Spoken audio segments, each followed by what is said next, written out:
நம்ம எப்பவுமே ஔவையாருக்கும் கம்பருக்கும் ஒரு சலசலப்பு இருந்துட்டே இருக்கும் அப்படின்ட்டு நிறைய விஷயத்துல கேட்டிருக்கோம், நிறைய கேள்விப்பட்டிருக்கோம். அது பாடல்கள்லயும் பார்த்திருக்கோம். அந்த காலத்துல அரசவைக்கு ஒரு புலவன் அரசவைக்குள்ள ஒரு புலவன் இருந்தான்னா இன்னொரு புலவன் உள்ள வரும்போது அவங்களுக்குள்ள ஒரு போட்டி, ஒரு பொறாமை, அது மாதிரிலாம் நிறைய விஷயம் இருக்கும். அதை நம்ம நிறைய இடத்துல பார்த்திருப்போம், நாடகங்கள்ல பார்த்திருப்போம், அதை கேட்டிருப்போம். அதே மாதிரியான ஒரு கதை, ஒரு பாடல் தான் இது.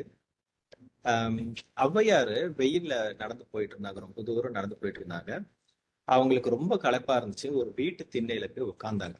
உட்கார்ந்துட்டு அப்படியே மேல் நோக்கி பாக்குறச்ச அந்த வீட்டு சுவத்துல எழுதி இருந்தது, 2 வரி பாடல் ஒண்ணு எழுதி இருந்தது. அதை பார்த்துட்டு அவங்களுக்கு ரொம்ப பிடிச்சு போச்சு, ரொம்ப சந்தோஷப்பட்டாங்க அந்த பாடல் வரியை படிச்சுட்டு.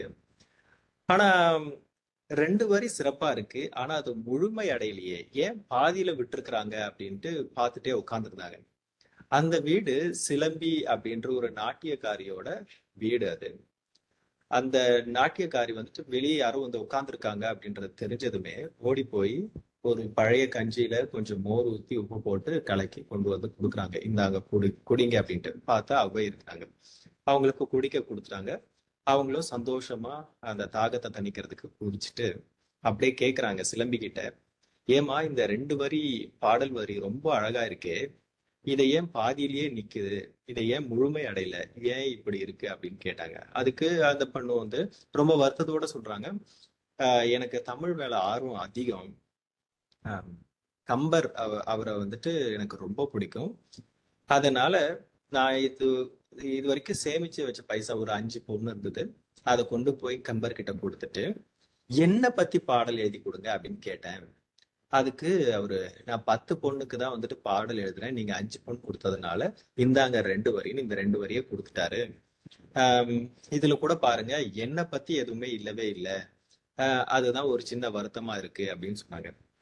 அதுக்கு அந்த போட்டி பொறாமை அப்படியே இருக்கும் இல்லையா, அதுக்கு ஒரு போட்டியா இருக்கலாம் அப்படின்ட்டு அவைக்கு என்ன தோணுச்சு, சரி, மீதி மீதி இருக்கிறத நான் எழுதி தரேன், அதுக்கு நான் காசு எல்லாம் கேட்க மாட்டேன், நீங்க கொடுத்த இந்த மோர் தண்ணியே போதும் அப்படின்னு சொல்லிட்டு மீதி இருக்கிற அந்த 2 வரிகளை இவங்க எழுதி கொடுப்பாங்க.